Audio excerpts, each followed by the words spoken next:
Previously we looked at G-dots and tensiometers to determine when the right starting point for an irrigation has come. The other important thing to consider when you want to irrigate efficiently is to have the right duration of the irrigation. So ideally you get the water down the furrow as quickly as possible and then stop it at the end so nothing runs out of the bottom. And in the process you want to soak the water sideways into the hill area to have all that soil moistened up. In practice that can be a bit tricky.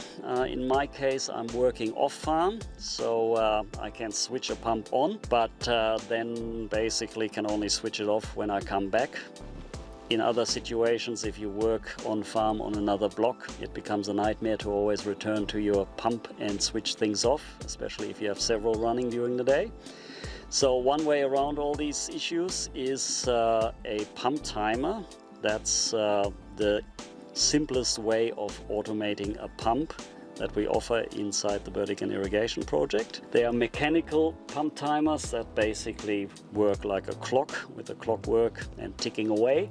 And they're electronic pump timers that work off the 240 volts in the switchboard. They require a neutral connection that is not available in all switchboards, so you have to work that out with an electrician. In this case I've installed a mechanical timer.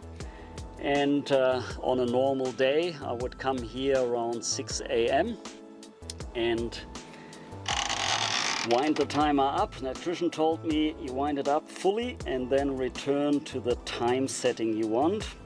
In this block next to us, which is about 1 kilometer long, I know from previous experience it takes about 10 hours. So I come back to about 10 hours.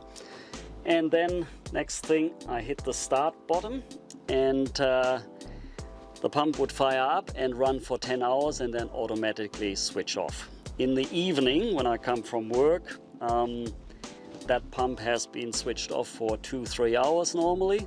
I would just double check that the water made it to the bottom, have a quick look in my recycling pit how much water was running out, and then make a note on my phone for next time to fine-tune that timer setting. In this scenario I start my long shift during the day at 6 o'clock. It might run till about 4 PM. I come back from work about 5:30. This has stopped. I'll set up the next block, and in my case I have a solar system here, so I try to use that for long runs during the day, and to get around the farm I have to do a second run during the night.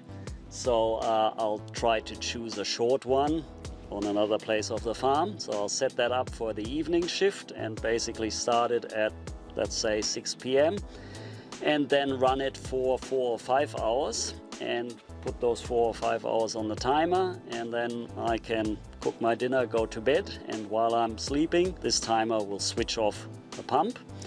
And the next morning the routine starts again. I'll check at the bottom of that short block if the water has made it, make my notes for the next time around, and then start another long block at 6 in the morning. If I wouldn't have a timer during the day, I'm not here, so the pump would run another 2-3 hours until I return, and then I manually switch it off. That water goes to waste, that electricity goes to waste. And then in the night shift I could come out at midnight and switch the pump off, but I prefer to stay in bed and let the timer do it.